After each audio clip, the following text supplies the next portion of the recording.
Risk taking, comfort versus exceptionalism.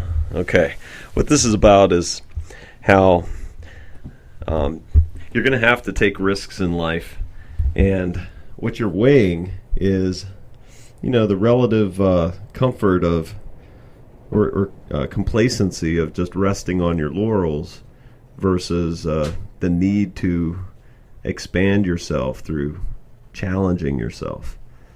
And one of the ways I like thinking of risk just generally, just a great bullet point I learned from a friend in the military, in the Marines. He said, Paul, in the Marines, the thing is, all you scientists, you always want such a high reliability. You want like 99% assurance of things. But in the military, things are messy. You're at battle, you're at war, and you never know exactly everything there is to know. So we have the rule called the 70% rule, which means if you have 70% of the data, 70% assurance, 70% intuition that it's going to go well, then don't delay any further, just go. And it'll work out the best it could have worked out. Can't be 50%. You need to wait and get more data, and it's never going to be 90%. That's a good model for making decisions.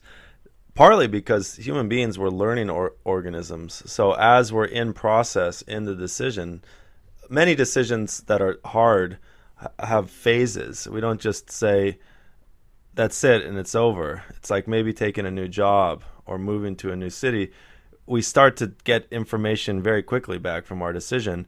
And as we get that, we start to learn and adapt, basically, as human beings. So I think that military anecdote is useful because once they're engaged, they're on the battlefield, or now they're moving troops in.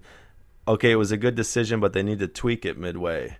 It wasn't exactly what they thought, but now that they're closer to the target, they can start to make even micro decisions real time that allow the major decision to flourish more.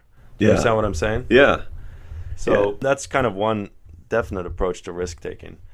My view of this is that it's very easy to get complacent as a guy, especially if some of the boxes are checked off. She's a good enough girlfriend, the job pays enough, I'm covering my monthly nut, this and that, and just delay and find oneself, married and at middle age and think, ugh, this isn't really the life that I got one shot on this planet. This isn't really exceptional living.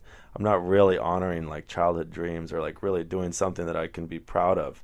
And so there's always seems to be that there is that trade-off of giving up some of the comfort for taking a jump. But as you've mentioned, planning can really help prevent sort of misguided jump in too early kind of situations. Yeah, the specific term that psychiatrists use for this, it's called observing ego.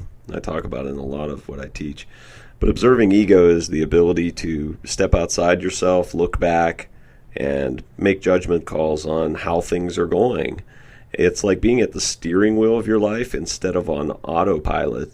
And it's being awake and alert and in the present moment, assessing what's happening so that you're well informed to move into the future. And the interesting thing about this skill, and it's the only learned human skill by which we can change or grow. Without it, we can't change or grow or take wise risks. Observing ego is the only antidote to regret. When we have regrets, it's simply because we weren't at the steering wheel.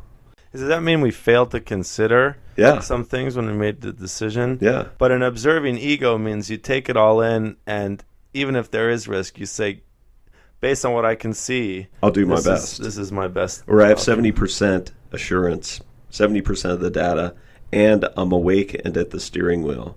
I won't have regrets. I did my best. For me, personally, I've been an entrepreneur for most of my life.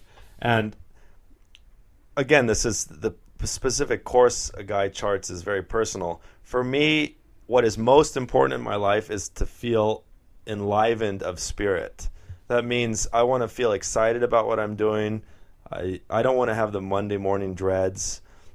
I want to be working with people I find interesting. I want to constantly be discovering and unearthing stuff and moving forward. So for me, that means that the security of a reliable, monotonous office job was out of the question. Now, I could have pursued something like that and had a reasonable amount of comfort and security, but I know I tried that out actually in my college days and shortly thereafter.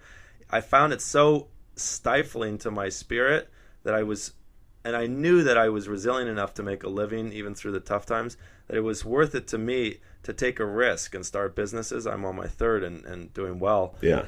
Because I valued that feeling alive and really trying to build something with my own hands. I valued that so much and felt so much more engaged than kind of doing someone else's work in a more structured environment. And that's just personally. So I was willing to risk a lot, like a much more padded, comfy career trajectory. Right. Because for me, having a dead spirit and feeling another week, looking forward to the vacation in 4 months, checking it off, I felt like that was for me no way to live. And so I even tried that thinking, can I do this? And it just was the burden of like slogging through, watching the clock